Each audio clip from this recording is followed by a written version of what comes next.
प्यारे बच्चों आदाब। आज हम पढ़ेंगे कश्मीर के सेहत अफ़ज़ा मकामात। तो आइए ज़्यादा वक्त ना लेते हुए शुरू करते हैं। सबसे पहले देखिए पहलगाम। ये एक मशहूर सेहत अफ़ज़ा मकाम है और श्रीनगर से 96 किलोमीटर के फासले पर वाक़ है। यहाँ चील और देवदार के दरख्त पाए जाते हैं।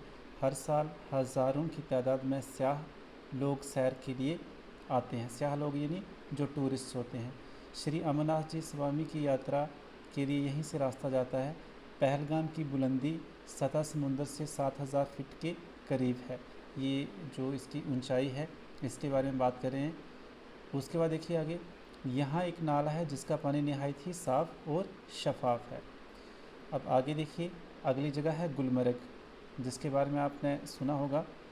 श्रीनगर से 52 किलोमीटर के फासला पर सयाहों के लिए एक दिलकश जगह है। सयाह लोग अक्सर सर्दियों में बर्फ़ पर से फैलने स्काई के खेल के लिए आते हैं।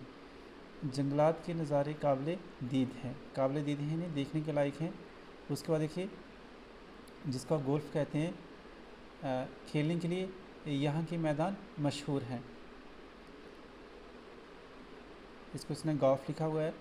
उसके बाद देखिए, जिसको आप सोनमर्ग कहते हैं, ये नहाते खूबसूरत सेहत अफ़ज़ा मकाम है और श्रीनगर से 92 किलोमीटर के फासले पर होगा।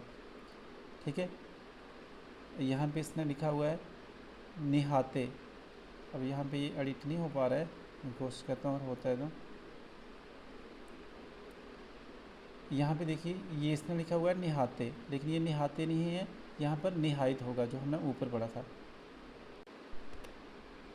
अब देखिए, परवादी सिंध में वाक़या है।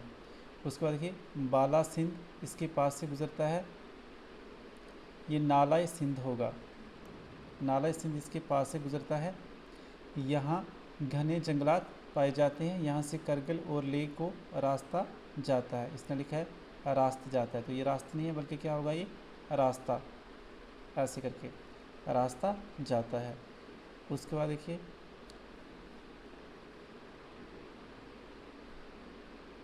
अचबल, यहाँ पे देखिए, यहाँ मुग़ल बादशाहों के वक्त का एक खूबसूरत बाग है। इसके एक तरफ पहाड़ के दामन में ठंडे और मीठे पानी का चश्मा है जिसमें टरोट मछलियाँ पाई जाती हैं। ये इस्लामाबाद से 11 किलोमीटर के फासला पर सयाहों के लिए एक दिलकश जगह है यानी खूबसूरत जगह है।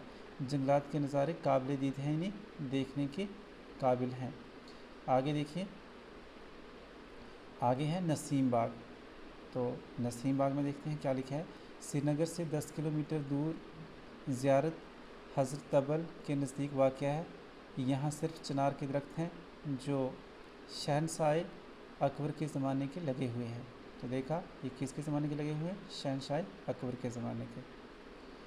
आगे देखिए, नशाद बाग है। ये बाग श्रीनगर से 12 किलोमीटर के फासले पर वाक़ है। इस बाग को आसिफ जा नूरजहाँ के भाई ने बनवाया था। इस बाग में खूबसूरत फूल, ऊंचे ऊंचे चिनार और मेवों के दरख्त पाए जाते हैं। हर एतवार को फव्वारे और आबशार चलते हैं। आपने देखा होगा कई बार, यहाँ पे आप टूरिस्ट प्लेसेस में जाओगे तो वहाँ पर उन्हें फव्वारे वगैरह लगाए होते हैं जो कि पानी को ऊपर की ओर फेंकते हैं और काफ़ी एक अच्छा मंजर जो है वो दिखाई देता है। उसके बाद देखिए, शालामार बाग। ये बाग श्रीनगर से 15 किलोमीटर के फासला पर है और इसे जहांगीर ने बनवाया था। किसने बनवाया था, जो जहांगीर बादशाह थे। यहाँ की 12 दरियाँ, फव्वारे, आबशारें देखने के काबिल हैं। सब्ज़ादारों में फूलों की क्यारियाँ इस बाग की रौनक को दोबाला करती हैं। उसके बाद देखिए, ये बाग झील डल के किनारे पर है, झील डल के किनारे पर वाक़ है। और आखिर में देखिए है चश्मा शाही। ये श्रीनगर से 9 किलोमीटर के फासले पर वाक़ है। ये एक साफ़ पानी का चश्मा है। इसके आगे एक आलीशान बाग है और 12 दरी है जिसमें फव्वारे और आबशार चलते हैं। इस चश्मा का पानी हाजमा के लिए बहुत ही मुफीद है, हाजमा के लिए, डाइजेस्टिव सिस्टम के लिए बहुत ही मुफीद है, यानी बहुत ही फ़ायदेमंद है। तो ये थे कश्मीर के सेहत अफ़ज़ा मकामात जिनके बारे में हमने अभी पढ़ा। अगर वीडियो अच्छी लगी तो वीडियो को लाइक करें, शेयर करें और चैनल को सब्सक्राइब करना बिल्कुल ना भूलें।